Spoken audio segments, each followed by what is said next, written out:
अस्सलामुअलैकुम रहमतुल्लाहि वबरकातुहू। आप सबको हमारे इस चैनल पर खुश आमदीद। Welcome to education study circle. उम्मीद करती हूँ आप सब ठीक होंगे। Today our class is psychology, most important topic for all competitive exams. Classical conditioning, क्लासिकी मशरूतियत का नज़रिया। साइकोलॉजी में मोस्ट इम्पॉर्टेंट टॉपिक है क्लासिकल मशरूतियत का नज़रिया। तो देर किस बात की, चलो क्लास स्टार्ट करेंगे।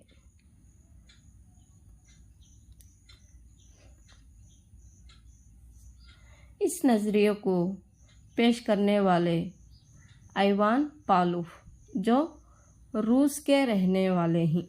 इवान पावलोव रूस से ताल्लुक़ रखते हैं। इनके तजुर्बात को साल 1904 में इनको नोबेल इनाम मिला। इन्होंने अपने तजुर्बा किस पर किए? कुत्ते पर अंजाम देकर इक्तिसाबी अमल मशरूतियत के क़वानीन को इवान पावलोव ने पेश किया। इवान पावलोव ने इस तजुर्बे को 3 मराहिल में अंजाम दिया। 3 स्टेजेस में इन्होंने अपने तजुर्बा कुत्ते पर किया। फर्स्ट हम वो मराहिल को एक बार समझेंगे। फर्स्ट स्टेज है मशरूतियत कायम होने से पहले, यानी इसमें पहले मरहले में ग़िज़ा दी जाती है। ग़िज़ा आकर क्या है? फितरी मुहेज है। ग़िज़ा फितरी मुहेज है, यानी नेचुरल स्टिमुलस, या इसको ही गैर मशरूत मुहेज अनकंडीशनड स्टिमुलस भी बोलते हैं ग़िज़ा को। नेक्स्ट दूसरा मरहला,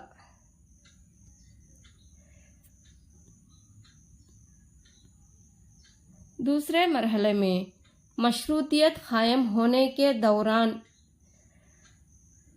जो तजुर्बा अंजाम देता है, इसमें पहले घंटी की आवाज़ बजाकर ग़िज़ा देता है। यानी यहाँ पर घंटी की आवाज़ क्या है? घंटी की आवाज़ कंडीशनड स्टिमुलस है। ग़िज़ा आकर क्या था? पहले मरहले में क्या था? ग़िज़ा फितरी मुहेज था। यहाँ पर घंटी की आवाज़ क्या है? कंडीशनड स्टिमुलस, और इसको ही अननेचुरल स्टिमुलस भी कहते हैं। घंटी की आवाज़, ग़िज़ा क्या है इसमें? अनकंडीशनड स्टिमुलस, यानी नेचुरल स्टिमुलस है ग़िज़ा। लॉब का निकलना क्या है? अनकंडीशनड रेस्पॉन्स है ग़िज़ा का, या नेचुरल रेस्पॉन्स ग़िज़ा का निकलना। ये 3 मरहलों को आसान अगर समझेंगे तो ये पूरा ये क्लासिकल कंडीशनिंग आपको अच्छे से समझ में आएगा। तो इन्होंने रूस के मशहूर माहिर नफ्सियात इवान पावलोव ने अपने तजुर्बे के ज़रिए मशरूतियत के नज़रिए को पेश किया। इस नज़रिए को क्लासिकल कंडीशनिंग भी कहा जाता है। वेरी वेरी वेरी इम्पॉर्टेंट होता है। इसके ताल्लुक़ से टेट में भी सवालात पूछे जाते हैं। पावलोव दरअसल एक अपने तजुर्बा किस पर किया? कुत्ते पर अंजाम दिया। वो कुत्ते को बांधकर उसके मुंह में पाए जाने वाले लुआबी गुदूद पर एक रबर का पाइप लगा देता है और पाइप में आखिर में एक पैमाइशी आला रख देता है ताकि जिससे उसके लुआबी यानी उसका लुआब को नापा जा सके। जब कुत्ते के मुंह से लुआब निकलता है तो रबर पाइप से होता हुआ पैमाइशी आले में जा गिरता है। तो कुत्ते के मुंह से कितना लुआब निकलता है इसकी पैमाइश इस तजुर्बे में की जाती है। ये समझने की बात। आइवान पावलोव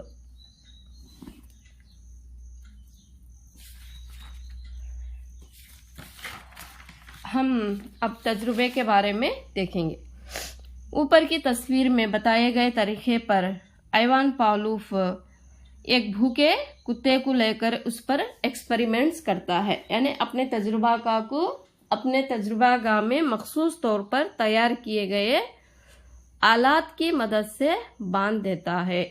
कुत्ते के मुंह में पाए जाने वाले लुआबी गुदूद पर एक रबर का पाइप लगा देता है और उस पाइप के दूसरे सिरे से एक पैमाइशी आला रख देता है। इस तरह आइवान पावलोव ने इस बात का पता लगाने में कामयाब हो जाता है कि कुत्ते के मुंह से कितना लुआब निकल रहा है, यानी उस पैमाइशी आले के वजह से वो लुआब का पैमाइश आसानी से हो जाता है। तो आइवान पावलोव का पता यानी इस तजुर्बे के ज़रिए आइवान पावलोव ने ये भी पता लगाने में कामयाब हो जाते हैं कि कुत्ते के मुंह से कितना लुआब खारिज हो रहा है। मैं पहले बोली थी इसमें 3 मरहले होते हैं। पहला मरहले में कुत्ते के पास ग़िज़ा फितरी मुहेज यानी ग़िज़ा क्या है, हाँ, नेचुरल स्टिमुलस है को रखते हुए इस बात का मुशाहिदा करता है कि कुत्ते के मुंह से कितना लुआब निकल रहा है। ऐसी कई कोशिशों के बाद कुत्ते के लुआब की पैमाइश करने में कामयाब हो जाता है। यानी पहले क्या करता है, ग़िज़ा फराहम करता है। ग़िज़ा फराहम करते ही कुत्ते के मुंह से लुआब निकलना शुरू होता है। ऐसे कई बार दोहराने पर ग़िज़ा का देना और लुआब का निकलना ये अमल पहले मरहले में अंजाम दिया जाता है। नेक्स्ट दूसरा मरहले में आइवान पावलोव एक गैर फितरी मुहेज के ज़रिए यानी पहले ग़िज़ा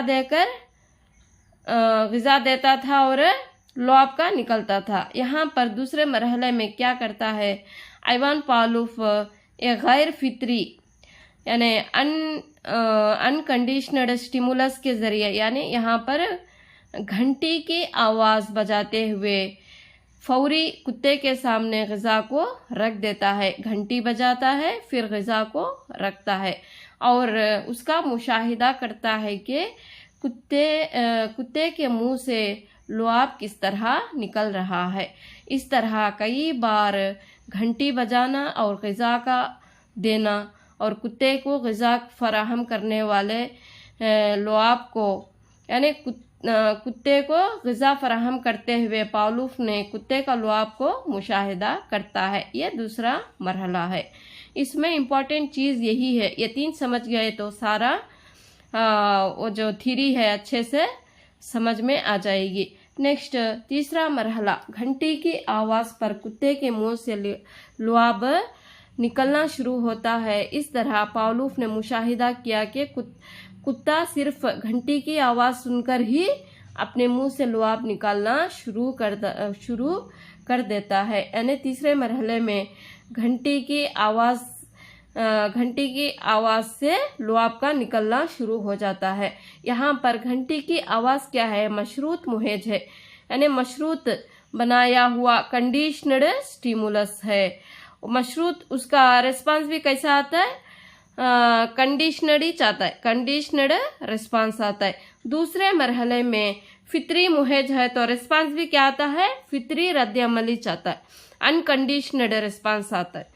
फितरी मुहेज फितरी रद्द अमल आता है। तीसरे मरहले में क्या है, घंटी की आवाज क्या है, यहाँ पर कंडीशनड स्टिमुलस हो गया और उसका रिस्पांस भी सेम ऐसे ही निकल आता है, कंडीशनड रिस्पांस होता है। ये 3 स्टेजेस ही, 3 मरहले।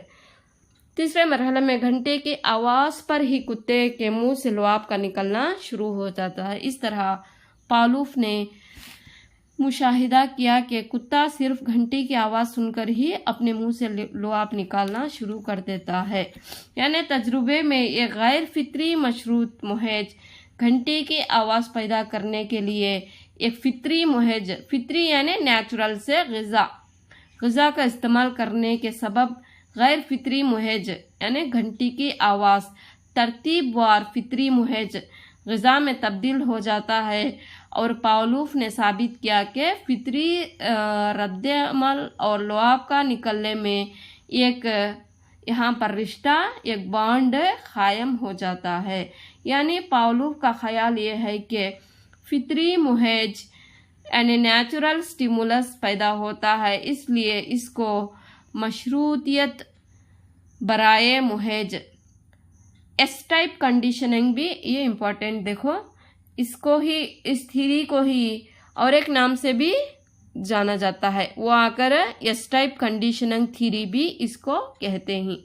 पावलोव ने कई तजुर्बात के बाद जो नताइज दुनिया के सामने रखे, इसको पावलोव का रिवायती मशरूतियत का नजरिया यानी क्लासिकल कंडीशनिंग थ्योरी कहा जाता है। पावलोव के तजुर्बाती तसलसल को झैल के तरीके पर वजाहत की जा सकती है। हम देखे थे पहला मरहला ग़िज़ा फराहम करने पर फितरी मुहेज यानी गैर मशरूत मुहेज, अनकंडीशनड स्टिमुलस, ग़िज़ा आकर इसमें कोई कंडीशन क्या भी नहीं है, यह आपको फितरी तौर पर है। ग़िज़ा को देखते ही ये नॉर्मली चलो आपका निकलना, उसका रेस्पॉन्स भी फितरी रेस्पॉन्स होता है यानी फितरी रद्द अमल होता है। नेक्स्ट दूसरा स्टेज में घंटी की आवाज़ दिखाकर ग़िज़ा का दिया जाता है। यानी यहाँ फितरी मुहेज, घंटी की आवाज़ क्या है, गैर फितरी मुहेज है। ग़िज़ा क्या थी, फितरी मुहेज थी। यहाँ पर घंटी की आवाज़, घंटी को रखा गया है गैर फितरी मुहेज, अनकंडीशनड स्टिमुलस। अब रिस्पांस भी लुआब का ऐसा छता है, फितरी रद्द अमल होता है, अनकंडीशनड रिस्पांस होता है। तीसरे स्टेज में घंटी की आवाज़ क्या है, कंडीशनड स्टिमुलस है, उसका रिस्पांस भी यानी उसका रद्द अमल भी क्या है, कंडीशनड रिस्पांस है। ड्राइवर के मुताबिक एक मुहेज और पहले कभी ना पाए जाने वाले फितरी रद्द अमल के दरमियान एक ताल्लुक़ पैदा करने को ही मशरूतियत कहते हैं। क्लासिकी मशरूतियत के चंद उसूल पाए जाते हैं, वो उसूल क्या हैं देखेंगे, ये भी इम्पोर्टेंट है। लॉ ऑफ इन्फोर्समेंट, कानून कमक, घंटी और ग़िज़ा का आपस में ताल्लुक़ पैदा करने से यहाँ पर एक मशरूतियत पैदा होती है। जितना ज़्यादा ताल्लुक़ पैदा किया जाता है, रिश्ता उतना ही मजबूत यानी कंडीशनड रिस्पांस में तब्दील हो जाता है। इसी ताल्लुक़ को ही यहाँ कमक कहा जाता है।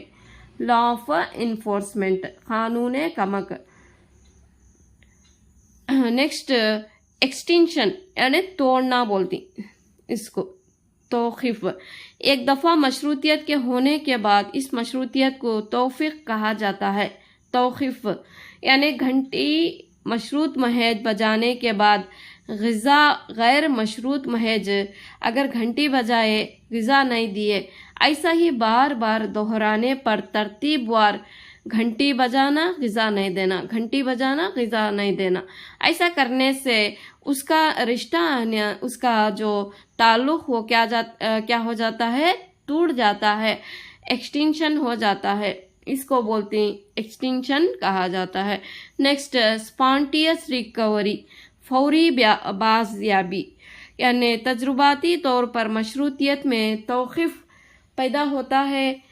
पैदा होने के बावजूद कभी कभी मशरूतियत का अमल अचानक से ज़ाहिर हो जाना स्पॉन्टेनियस रिकवरी कहलाता है।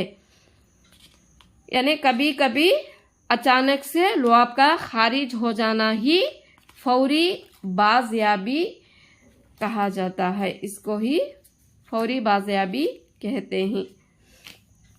यानी मशरूत मुहेज और मशरूत रद्द अमल के दरमियान रिश्ता कायम होने के बाद इस रिश्ते को तोड़ दिया जाता है। इसके चंद दिन बाद मशरूत मुहेज को मशरूत रद्द अमल से रिश्ता जुड़कर खुद ब खुद लुआब का निकलना शुरू हो जाता है। इसको ही अस्खुद बहाली भी कहते हैं, यानी स्पॉन्टेनियस रिकवरी भी कहा जाता है।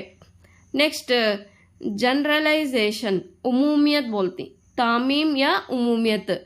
जब कभी मुहेज में मशरूतियत पैदा होती है तो इस मुहेज के मुमासिल में और मुहेज के लिए भी मशरूतियत फैल जाती है। इसको ही जनरलाइजेशन कहते हैं। इसको अच्छी तरह से समझने के लिए हम आपको वाटसन का तजुर्बेगाह को मुशाहिदा करेंगे। यानी वाटसन नामी माहिरीन नफ्सियात अपने तजुर्बे में अल्बर्ट नामी एक बच्चे के जहन में जुज़वी तौर पर सफ़ेद चूहे यानी सफ़ेद रंग का चूहे का खौफ पैदा करता है। वो इस तरह के जब भी बच्चा सफ़ेद चूहे को करीब जाना चाहता है तो वाटसन क्या करता है, वो चूहे के सामने एक धमाकेदार आवाज़ लगा देता है। वाटसन एक बड़ी प्लेट के नीचे गिराकर यानी बड़ी आवाज़ पैदा कर देता है। ऐसा कई दफ़ा दोहराने पर अल्बर्ट सफ़ेद चूहे से खौफ करने लगता है। सिर्फ सफ़ेद चूहा ही नहीं बल्कि जो भी चीज़ें सफ़ेद दिखते हैं उसको देखते ही बच्चा क्या होता है, खौफ से डरने लगता है। यानी सफ़ेद कुछ भी दिखे तो इससे बच्चा समझता है कि यानी सफ़ेद है, ये डराने वाला है। इसके बाद वो बच्चा ना सिर्फ सफ़ेद चूहे से डरने लगा बल्कि सफ़ेद कलर का हर चीज़ से तैयार किए गए खिलौने और उसी नौइयत की दूसरी अशिया से भी डरने लगा। तो मालूम क्या हुआ कि बच्चा अपने खौफ और डर को यहाँ पर जनरलाइजेशन करता है, उमूमियत करता है, तामीम कर रहा है। यह रहा उमूमियत। नेक्स्ट, डिस्क्रिमिनेशन यानी इम्तियाज़। मशरूतियत से ताल्लुक़ रखने वाला एक और अहम मौजू डिस्क्रिमिनेशन है, इम्तियाज़ है। ये तामीम का ज़िद है, ये इसका अपोजिट है। इम्तियाज़ में खुसूसी मुहेज के लिए ही मशरूतियत का अमल होता है। मिसाल के तौर पर सफ़ेद चूहे के साथ सफ़ेद नार वाला खिलौना या इसी नौइयत के दीगर अशिया से डरने वाला बच्चा अपने खौफ व डर को सफ़ेद चूहे तक ही महदूद रखे तो इसको क्या बोलते हैं, इम्तियाज़ कहते हैं, डिस्क्रिमिनेशन कहते हैं।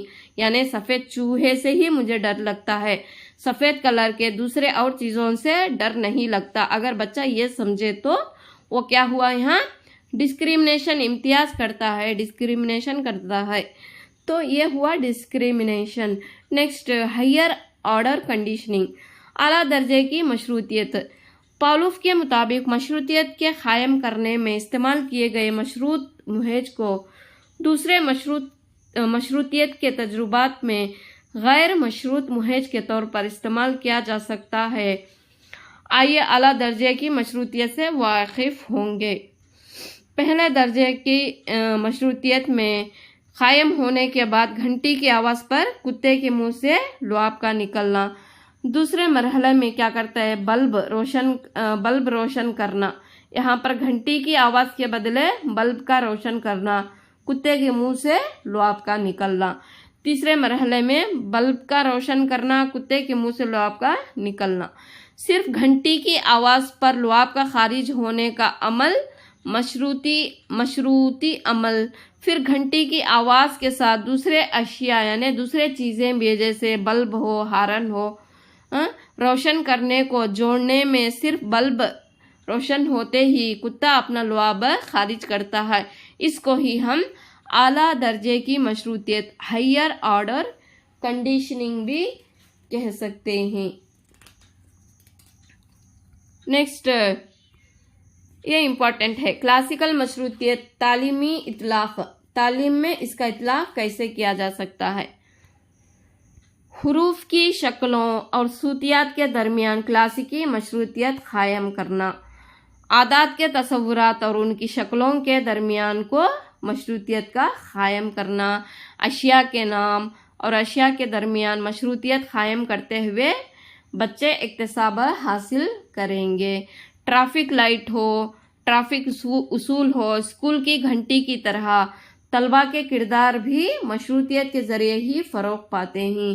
गीतों के ज़रिए, नग़मों के ज़रिए, रक्स के ज़रिए और ले के दरमियान मशरूतियत कायम करना, मशरूतियत के सबब ही नग़मों और रक्स में मुशाबिहत पैदा होती है। यह तालीम में इतलाक़ किया जाता है। तलबा के लिए तसलसल के साथ मशागिल अंजाम देने के लिए क्लासिकल मशरूतियत ज़रूरी होती है। बुरे आदत को रोकने के लिए, छुड़वाने के लिए और मुस्बित रुझानात को फ़रोग़ देने के लिए इस क्लासिकल कंडीशनिंग से नज़्म व ज़ब्त को भी, डिसिप्लिन को कायम किया जा सकता है। डर और खौफ को दूर करने के लिए असबाब की जानिब, सबकों के जानिब उनको राग़िब करने के लिए उंगलियों का कतरना, नाखूनों का कतरना और रातों में पेशाब करना जैसी बुरी आदतों से रोकने के लिए क्लासिकल मशरूतियत के उसूल बहुत मददगार साबित होते हैं। ये तालीमी इतलाक़ आकर एक बार अच्छे से देखें ताकि ये बहुत इम्पोर्टेंट होता है। अप्लाइड अगर पूछा जाए तो इससे ही पूछा जाता है। तो आज की क्लास कैसी लगी कमेंट के ज़रिए बताएं। वीडियो को लाइक करें और चैनल को सब्सक्राइब ज़रूर करें। अस्सलामु अलैकुम रहमतुल्लाहि व बरकातुहू। अल्लाह हाफिज़।